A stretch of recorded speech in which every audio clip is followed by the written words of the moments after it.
जी, अस्सलाम वालेकुम बच्चों। उम्मीद करता हूँ आप लोग ठीक होंगे। अच्छा बेटा, आप लोगों ने जो है, उम्मीद करता हूँ तैयारी बहुत अच्छी कर ली होगी।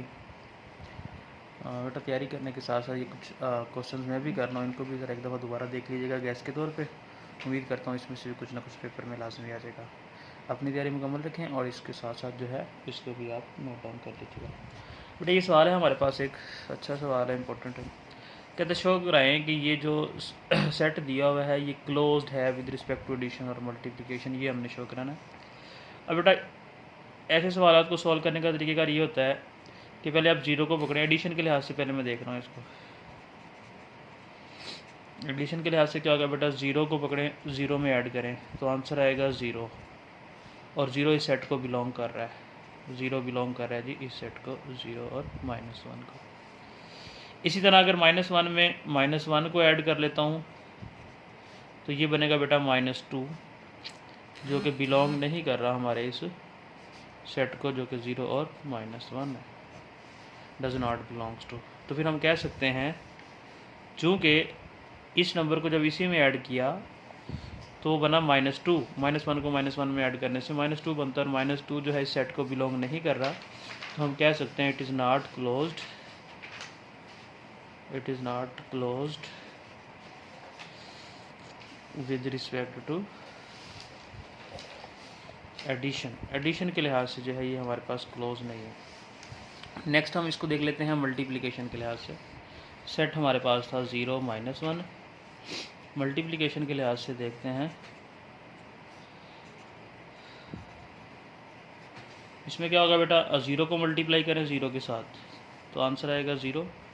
0 बिलोंग करता है इस सेट के अंदर, 0 और -1। फिर -1 को मल्टीप्लाई करें -1 के साथ तो आंसर आएगा प्लस का 1, माइनस माइनस प्लस, जो कि बिलोंग नहीं करता कौन से सेट में जी, इस सेट में। So we can say that it is not closed with respect to multiplication. समझ आ गई? तो ये हमारे पास सवाल था बेटा, आसान है बिल्कुल। इसी की तरह का एक और पार्ट भी हमारे पास मौजूद है, उसमें 1 और -1 दिया हुआ है, तो उसको भी आप देख सकते हैं।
कर सकते हैं।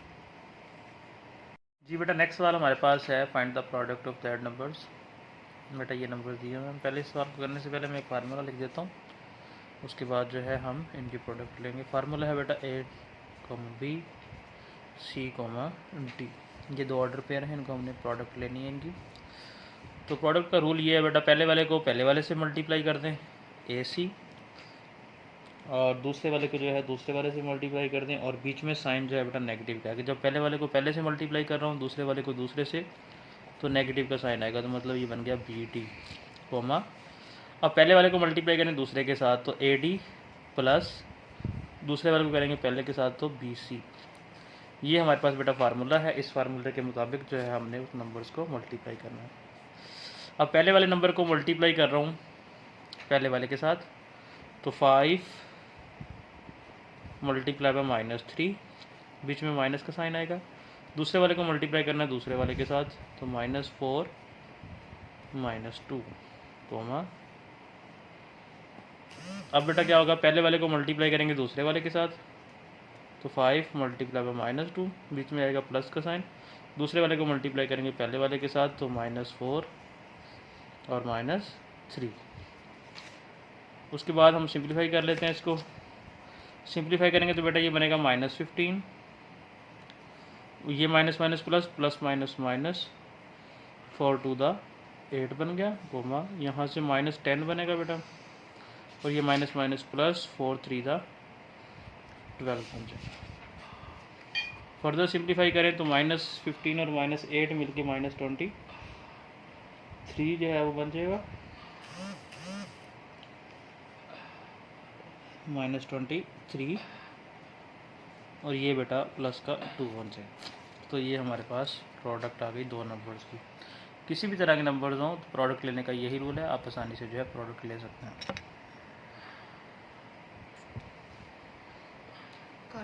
जी बेटा नेक्स्ट सवाल हमारे पास है, जी दिया हुआ है -3 -5 आयोटा, कहता फाइंड द मल्टीप्लिकेटिव इनवर्स। बेटा इनवर्स का कंसेप्ट आपके पास होता है कि मतलब मेरे पास एक नंबर 5 है, इसे किस नंबर से मल्टीप्लाई किया जाए कि आंसर 1 आ जाए। तो बेटा वो नंबर हमारे पास होगा 1/5, 5 से कट के 1 आंसर आ जाएगा। मतलब दो नंबर उनको मल्टीप्लाई करने से अगर आंसर 1 आ जाता है तो वो एक दूसरे के मल्टीप्लिकेटिव इनवर्स होते हैं। तो 5 का मल्टीप्लिकेटिव इनवर्स क्या होगा बेटा, उसका रेसिप्रोकल मतलब कि 1/5, और 1/5 का मल्टीप्लिकेटिव इनवर्स होगा 5। तो इसी तरह बेटा z मेरे पास नंबर है, तो z का मल्टीप्लिकेटिव इनवर्स क्या होगा बेटा, वो होगा 1/z। तो मुझे बेसिकली 1/z फाइंड आउट करना है। अब 1/z फाइंड आउट करने के लिए क्या करेंगे जी, 1/z is equal to 1 as it is बेटा, z की जगह पे z की वैल्यू लगा दे, -3 -5 आयोटा। लेकिन आप बड़ी अच्छी तरह से जानते हैं कि कभी भी आयोटा जो है डिनोमिनेटर में हम नहीं लिखते, तो हम इसको रैशनलाइज कर देते हैं या कॉन्जुगेट लेके मल्टीप्लाई और डिवाइड कर देते हैं। तो -3 कॉन्जुगेट में बेटा क्या होता है, आयोटा वाला सिंबल चेंज होता था, तो माइनस का 5 था तो +5 आयोटा हो गया, डिवाइड भी इसी नंबर से कर देंगे तो -3 + 5 आयोटा। जी नेक्स्ट बेटा देखिएगा, 1 से मल्टीप्लाई होगा ऊपर वाला तो एज इट इज़ रहेगा -3 + 5 आयोटा। जबकि नीचे देखें तो ये a, अगर मैं इसको कंसीडर करता हूँ सारे को और इसको b कंसीडर करता हूँ, तो ये a - b बन रहा है और ये a + b बन रहा है। तो बेटा यहाँ पे हम आइडेंटिटी यूज़ कर सकते हैं a - b into a + b वाली, जो कि a² - b² के इक्वल होती है। तो बेटा a² मतलब कि -3 का स्क्वायर, -b² तो मतलब कि 5 आयोटा का स्क्वायर। फर्दर सिंप्लीफाई करते हैं तो क्या होगा जी, -3 + 5 आयोटा एज इट इज़, नीचे आ जाएगा बेटा -3 का स्क्वायर प्लस का 9 बनेगा, और -5 का स्क्वायर 25, और आयोटा का स्क्वायर आयोटा स्क्वायर आ जाएगा। नेक्स्ट देखिए तो बेटा ये बनेगा -3 + 5 आयोटा डिवाइडेड बाय 9 -25, और आयोटा स्क्वायर की जगह पे क्या लगा सकते हैं जी, -1। तो फिर ये बन जाएगा -3 + 5 आयोटा डिवाइडेड बाय 9, बेटा ये माइनस और माइनस मिलके प्लस का 25 बन जाएगा। अब आगे देखें तो -3 + 5 आयोटा डिवाइडेड बाय बेटा ये बन गया 34। अब 34 जो है दोनों नंबर्स को डिवाइड कर रहा है, तो हम -3/34 + 5/34 और साथ आयोटा लगा देंगे, तो ये हमारे पास आंसर हो जाएगा। तो बेटा किसी भी तरह का नंबर हो मल्टीप्लिकेटिव इनवर्स आप इस तरह उसका निकाल सकते हैं नंबर्स को। Then show that z square plus Z conjugate square is a real number. अब बेटा चूँकि कॉम्प्लेक्स नंबर को जेड बिलोंग कर रहे हैं तो हम जेड एक नंबर ले लेते हैं, सपोज कर लेते हैं let z is equal to a plus iota b. अब बेटा जेड ये आ गया, जेड स्क्वायर चाहिए मुझे चूँकि सवाल के अंदर, तो मैं जेड स्क्वायर फाइंड करता हूँ, तो दोनों साइड पे स्क्वायर ले लेते हैं, ए प्लस आयोटा बी का स्क्वायर। अब बेटा इस स्क्वायर को एक्सपेंड करेंगे तो ए प्लस बी के होल स्क्वायर वाले फार्मूले से एक्सपेंड होगा ये, तो क्या बनेगा जी ए का स्क्वायर प्लस बी की जगह पे है आयोटा बी तो बी का स्क्वायर प्लस 2a, ए है ए और बी क्या है आयोटा बी, तो ये एक्सपेंड हो गया। सिंप्लीफाई करते हैं तो A square plus iota square B square बनेगा प्लस 2a आयोटा बी बनेगा। अगेन सिंप्लीफाई करते हैं तो ए स्क्वायर प्लस बेटा इस आयोटा स्क्वायर की जगह पे आ जाएगा -1 b square plus 2a iota b. अब नेक्स्ट देखें तो ए स्क्वायर बेटा इस माइनस की वजह से ये माइनस हो जाएगा, b square plus 2a iota B, तो ये मेरे पास बेटा जेड स्क्वायर की वैल्यू आ गई। नेक्स्ट मुझे चाहिए जेड कॉन्जुगेट का स्क्वायर। नेक्स्ट मुझे क्या चाहिए बेटा जेड कॉन्जुगेट का स्क्वायर। तो पहले मैं जेड कॉन्जुगेट लेता हूँ, तो जेड कॉन्जुगेट क्या होगा बेटा, जेड था हमारे पास ए प्लस आयोटा बी, तो कॉन्जुगेट में आयोटा वाला साइन चेंज करेंगे तो वो ए माइनस आयोटा बी हो जाएगा। तो नेक्स्ट मुझे चाहिए जेड कॉन्जुगेट का स्क्वायर, तो हम दोनों साइड पे स्क्वायर ले लेते हैं, ए माइनस आयोटा बी का होल स्क्वायर। इसको बिल्कुल उसी फार्मूले से एक्सपेंड कर लें, बस यहाँ पे ए माइनस बी का फार्मूला लगेगा, तो मैं डायरेक्ट लिख देता हूँ ए स्क्वायर बनेगा minus B square plus 2a iota b बना था प्लस वाले में, तो यहाँ पे बन जाएगा -2a आयोटा बी, बाकी सारा एज इट इज़ रहेगा। तो ये जेड कॉन्जुगेट का स्क्वायर भी आ गया। अब सवाल ये है कि Z square plus Z conjugate का स्क्वायर ये क्या होना चाहिए, ये रियल नंबर होना चाहिए। तो हम देख लेते हैं जेड स्क्वायर की जगह पर जेड स्क्वायर की वैल्यू लगा दें, वो है बेटा A square minus B square plus 2a iota B plus Z conjugate की स्क्वायर की वैल्यू है बेटा A square minus B square minus 2a iota B. Brackets open कर लें तो A square minus B square plus 2a iota B plus A square minus B square minus 2a iota B, तो ये वाली value बेटा इससे cut जाएगी, तो हमारे पास बच गया ए स्क्वायर और ये ए स्क्वायर मिलके 2a square minus 2b square. अब बेटा यहाँ से चाहे 2 कॉमन ले ले, चाहे इतना ही आंसर रख लें। अब बेटा इस नंबर में देखें तो आपको कहीं पे भी कॉम्प्लेक्स नंबर या आयोटा नज़र नहीं आ रहा होगा, तो इसलिए हम कह सकते हैं it is a real number. जी बेटा नेक्स्ट सवाल हमारे पास है find the inverse converse and contrapositive. बेटा ये इन्वर्स कन्वर्स और कॉन्ट्रा पॉजिटिव क्या होता है पहले इसको समझते हैं, फिर हम जो है सवाल करेंगे। इस सवाल को सॉल्व करना है हमने बेटा, पहले हम इन्वर्स कन्वर्स और कॉन्ट्रा पॉजिटिव समझते हैं। बेटा इन्वर्स में क्या होता है, इन्वर्स में हम जो है साइन चेंज करते हैं, साइन चेंज करते हैं। इन्वर्स में क्या करते हैं बेटा साइन चेंज, मतलब कि अगर निगेशन p है तो वो p हो जाएगा, अगर सिंपल q है तो वो निगेशन q हो जाएगा। उसके बाद हमारे पास होता है बेटा इसका फिर इन्वर्स लेके देख लेते हैं। इन्वर्स क्या बनेगा जी, इन्वर्स बनेगा बेटा साइन चेंज करेंगे p का तो निगेशन p का तो वो p बन जाएगा, इम्प्लाइज अब q था तो q का साइन चेंज करने से वो निगेशन q बन गया। तो ये हमने इन्वर्स फाइंड आउट कर लिया। कन्वर्स फाइंड आउट करते हैं। कन्वर्स में क्या होता है पहले उसको देखेंगे फिर सॉल्व करते हैं। कन्वर्स में बेटा चेंज ऑफ प्लेस करते हैं, मतलब जगह चेंज करते हैं, change of place. For example अगर p इम्प्लाइज q है तो ये हो जाएगा बेटा q इम्प्लाइज p, मतलब q p की जगह पे आ जाएगा और p q की जगह पे। अब सवाल में आते हैं, सवाल बेटा हमारे पास ये था, सवाल है जी निगेशन p इम्प्लाइज q है, इसका कन्वर्स लेंगे तो कन्वर्स में क्या होगा बेटा q आ जाएगा यहाँ पे इम्प्लाइज निगेशन p, मतलब इन दोनों की जगह चेंज होगी किसमें कन्वर्स में, तो ये हमारे पास कन्वर्स आ गया। लास्ट में हमने बेटा फाइंड आउट करना है कॉन्ट्रा पॉजिटिव। कॉन्ट्रा पॉजिटिव इसमें बेटा दोनों काम होते हैं, जगह भी चेंज होती है और साइन भी चेंज। सवाल है हमारे पास निगेशन p इम्प्लाइज q, पहले साइन चेंज करेंगे तो बेटा ये पी क्यू के साथ चला जाएगा, सॉरी निगेशन का साइन क्यू के साथ चला जाएगा, और जगह चेंज करने से क्या होगा, अभी निगेशन क्यू पहले आ जाएगा, इम्प्लाइज पी। अब इसको समझिएगा ज़रा बेटा, अगर मैं जगह चेंज करता तो ये बनता क्यू इम्प्लाइज निगेशन पी, और साइन चेंज करने से निगेशन पी का साइन निगेशन क्यू के साथ आ गया, तो ये बेटा हमारे पास कॉन्ट्रापोजिटिव भी आ गया।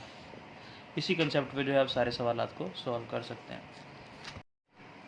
जी बेटा चैप्टर नंबर 2 काफ़ी सवाल होगा ये, और उम्मीद करता हूँ कि ये इंशाल्लाह लॉन्ग क्वेश्चन में आ भी सकता है। अच्छा बेटा सवाल है, एक सेट दिया हुआ है 1 ओमेगा और ओमेगा स्क्वायर, जो कि हमारे पास क्यूब रूट ऑफ यूनिटी भी होते हैं। ये शो ये कराना है कि ये अबिलियन ग्रुप है अंडर द मल्टीप्लिकेशन। बेटा अबिलियन ग्रुप होने के लिए इसको जो है 5 प्रॉपर्टीज़ को सेटिस्फाई करना पड़ेगा। उन प्रॉपर्टीज़ को जो है हम सीक्वेंस के साथ वेरीफाई कराते हैं। पहले हम इसका टेबल बना देते हैं, मल्टीप्लिकेशन टेबल जो है इस सेट का, टेबल फॉर मल्टीप्लिकेशन। बेटा सेट है 1 ओमेगा ओमेगा स्क्वायर, और यहाँ पे भी लिख लेते हैं 1 ओमेगा और ओमेगा स्क्वायर। मल्टीप्लिकेशन का सिंबल अप्लाई कर देते हैं और हम टेबल कंस्ट्रक्ट कर देते हैं जी। अब बेटा 1 को मल्टीप्लाई करेंगे 1 के साथ तो 1 आएगा, 1 को ओमेगा से मल्टीप्लाई करेंगे तो ओमेगा आएगा, 1 को ओमेगा स्क्वायर से मल्टीप्लाई करेंगे तो ओमेगा स्क्वायर आएगा। ओमेगा को 1 से करेंगे तो ओमेगा आएगा, ओमेगा को ओमेगा से करेंगे तो ओमेगा स्क्वायर आएगा, ओमेगा स्क्वायर को ओमेगा से करेंगे तो ओमेगा क्यूब आएगा, और ओमेगा क्यूब 1 होता है वो यहाँ पे लिख दिया। इस तरह ओमेगा स्क्वायर को 1 से करा ओमेगा स्क्वायर आया, ओमेगा स्क्वायर को ओमेगा से करेंगे ओमेगा क्यूब जो कि 1 होता है, ओमेगा स्क्वायर को ओमेगा स्क्वायर से करेंगे तो ओमेगा की पावर 4 बनेगा, जिसको हम बेटा ओमेगा की पावर 3 इंटू ओमेगा कह सकते हैं, और ओमेगा क्यूब जो है 1 होता है तो ये ओमेगा आ जाएगा। तो यहाँ पे बेटा जो है हमारे पास ओमेगा आ गया, तो ये हमारे पास टेबल बन गया मल्टीप्लिकेशन। सबसे पहले हमने जो प्रॉपर्टी सेटिस्फाई करानी है वो है कोलेयर प्रॉपर्टी, तो उसको देख लेते हैं। कोलेयर प्रॉपर्टी हमारे पास होनी चाहिए सेटिस्फाइड, तो अब देख लेते हैं जी। अगर हम टेबल देखें तो टेबल में क्या हो रहा है कि हर नंबर जो है मल्टीप्लाई करने के बाद जो भी नंबर आ रहा है वो बिलोंग कर रहा है इस सेट को। तो सेट हमें क्वेश्चन में दिया गया 1 ओमेगा और ओमेगा स्क्वायर, तो कोई भी नंबर इस टेबल में जो है इस सेट से बाहर नहीं आ रहा। तो हम कह सकते हैं from the table we observe that all the entries of the table belongs to the given set। तो हम कह सकते हैं all the entries of the table belongs to the set। कौन सा सेट बेटा, सेट जो दिया हुआ उसने कौन सा जी, 1 ओमेगा और ओमेगा स्क्वायर। अगर बिलोंग कर रही है तो फिर इसका मतलब ये क्लोज्ड है। तो क्लोजर प्रॉपर्टी फिर क्या हो गई, सो आप कहते हैं it is closed, it is closed with respect to multiplication. Next property जो हमें सेटिस्फाई करानी है बेटा वो है जी एसोसिएटिव। एसोसिएटिव प्रॉपर्टी, इसमें क्या होगा बेटा, हम क्या कर लें जी, हम 1 को मल्टीप्लाई कर लें ओमेगा के साथ, फिर मल्टीप्लाई कर दें ओमेगा स्क्वायर के साथ, मतलब इस तरह कर लें, या 1 को मल्टीप्लाई कर लें ओमेगा के साथ फिर ओमेगा स्क्वायर के साथ, मतलब किसी भी ऑर्डर में हम मल्टीप्लाई कर लें। तो आंसर हमारा देखिएगा यहाँ से ओमेगा बनेगा ओमेगा इंटू ओमेगा स्क्वायर, यहाँ से 1 यहाँ पे बनेगा ओमेगा क्यूब। ये ओमेगा स्क्वायर को ओमेगा से मल्टीप्लाई करेंगे ओमेगा क्यूब बनेगा, 1 को ओमेगा क्यूब से मल्टीप्लाई करा which is equal to 1 to 1। मतलब किसी भी ऑर्डर में अगर हम मल्टीप्लाई करते हैं तो क्या होगा, आंसर सेम रहेगा। तो हम कह सकते हैं it is associative, it is associative with respect to multiplication. Next property हम देखते हैं बेटा, नेक्स्ट प्रॉपर्टी हमारे पास आइडेंटिटी एलिमेंट होना चाहिए। अब चूँकि मल्टीप्लिकेशन ऑपरेशन इस्तेमाल यूज़ कर रहे हैं तो मल्टीप्लिकेटिव आइडेंटिटी होनी चाहिए। आइडेंटिटी एलिमेंट कह रहे हैं, आइडेंटिटी एलिमेंट। अब बेटा सपोज कर लें जी, मेरे पास एक नंबर 5 है, इसे किस नंबर से मल्टीप्लाई करूँ कि इस पर कोई फ़र्क ना पड़े, यही रहे, तो वो 1 होता है। तो 1 एक हमारे पास मल्टीप्लिकेटिव आइडेंटिटी है। तो क्या हमारे पास जो सेट था 1 ओमेगा और ओमेगा स्क्वायर। इसमें मल्टीप्लिकेटिव आइडेंटिटी मौजूद है जी, 1 मौजूद है इसके अंदर। तो आप कहेंगे 1 is identity element which is belongs to the set.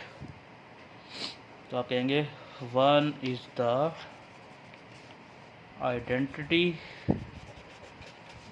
Element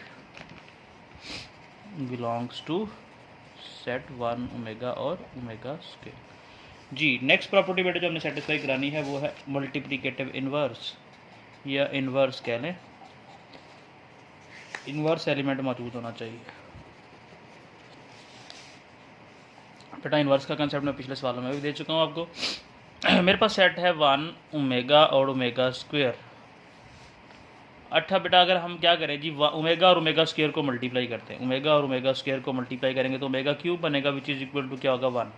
तो पता ये लगा कि ये दो नंबर हैं, इनको मल्टीप्लाई करा तो आंसर आया 1। दो नंबरों को मल्टीप्लाई करने से अगर आंसर 1 आए तो हमें पता होता है कि वो नंबर एक दूसरे के क्या होते हैं, मल्टीप्लिकेटिव इन्वर्स होते हैं। तो इसका मतलब ये हुआ कि ओमेगा स्क्वायर जो है वो बेसिकली क्या होगा, is the multiplicative inverse of omega. Omega का ओमेगा स्क्वायर जो है मल्टीप्लिकेटिव इन्वर्स होगा। तो इन्वर्स एलिमेंट भी, inverse element also belongs to the given set. अब बेटा जो है 4 प्रॉपर्टीज हमने सेटिस्फाई कर ली। अब आखिरी प्रॉपर्टी जिसे हम 5वीं प्रॉपर्टी जिसे कि हम कम्यूटेटिव प्रॉपर्टी कहते हैं, अगर ये सेटिस्फाई कर देता है तो ये अबिलियन ग्रुप बन जाएगा। अगर 4 प्रॉपर्टी सेटिस्फाई कर रहा था पीछे इन्वर्स एलिमेंट तक तो ये ग्रुप था। अगर उसके साथ साथ ये एडिशनल एक प्रॉपर्टी जिसे हम कम्यूटेटिव प्रॉपर्टी कहते हैं ये भी सेटिस्फाई कर दे तो ये फिर क्या बन जाएगा, अबिलियन ग्रुप बन जाएगा। कम्यूटेटिव प्रॉपर्टी क्या होती है बेटा, आपको बड़ी अच्छी तरह से मालूम है कि आप क्या कर लें जी, 1 को ओमेगा से मल्टीप्लाई कर लें या ओमेगा को 1 से मल्टीप्लाई कर लें तो आंसर ओमेगा ही रहेगा, या ओमेगा स्क्वायर को ओमेगा से मल्टीप्लाई कर लें या ओमेगा को ओमेगा स्क्वायर से मल्टीप्लाई कर लें तो आंसर ओमेगा क्यूब ही रहेगा। तो बेटा आप यहाँ पे कह सकते हैं कि it hold the commutative property also, so the given set is a abelian group. तो ये हमारे पास लॉन्ग क्वेश्चन कंप्लीट हो जाता है जी। बेटा नेक्स्ट सवाल हमारे पास है कंस्ट्रक्ट द ट्रूथ टेबल। बेटा ट्रूथ टेबल कंसेप्ट करने से पहले जो है हम ट्रूथ टेबल के जो ऑपरेशंस हैं उसके बारे में सीखते हैं ताकि आप किसी भी तरह का सवाल जो है सॉल्व कर सकें। बेटा सबसे पहले हमारे पास जो ऑपरेशन होता है वो निगेशन का होता है, इसे हम निगेशन बोलते हैं। इसका काम क्या होता है बेटा, जो स्टेटमेंट ट्रू है उसको ये फॉल्स कर देता है, जो फॉल्स होगी उसको ये ट्रू कर देगा। उसके बाद हमारे पास होता है बेटा एंड ऑपरेशन। इसको सिंबल बेटा इससे रिप्रेजेंट कर रहे होते हैं। इसमें क्या होता है, अगर दोनों ट्रू होंगे, दोनों वैल्यूज ट्रू होंगी तो आंसर ट्रू आएगा, अदरवाइज सारे फॉल्स होंगे। नेक्स्ट ऑपरेशन हमारे पास और होता है, और में क्या होता है, अगर दोनों फॉल्स होंगे तो फॉल्स होना है, बाकी हर केस में ये ट्रू आ रहा होता है हमारे पास आंसर। नेक्स्ट हमारे पास बेटा इम्प्लाइज का साइन होता है। इम्प्लाइज में क्या होता है बेटा, पहला ट्रू दूसरा फॉल्स होगा तो फॉल्स होना है, बाकी सारे ट्रू होने हैं। पहला ट्रू दूसरा फॉल्स तो फॉल्स, बाकी सारे ट्रू होंगे। और लास्ट में हमारे पास बाई कंडीशनल होता है। इसमें क्या होता है बेटा, इसका सिंबल ये वाला होता है, इसमें दोनों ट्रू होंगे या दोनों फॉल्स होंगे तो आंसर ट्रू आएगा, अदरवाइज जो है फॉल्स होगा। तो ये टोटल ऑपरेशन जो है जो हमारे पास किसी भी ट्रूथ टेबल में यूज़ होने हैं। तो हम ट्रूथ टेबल एक ड्रा करते हैं, जो गिवन क्वेश्चन है हमारे पास उसका क्वेश्चन है बेटा हमारे पास P and negation P implies Q। P Q लिख लेते हैं बेटा, यहाँ पे टेबल बनाने का तरीका समझें। 2 ट्रू लिख लें, 2 false, 1 true, 1 false, 1 true, 1 false.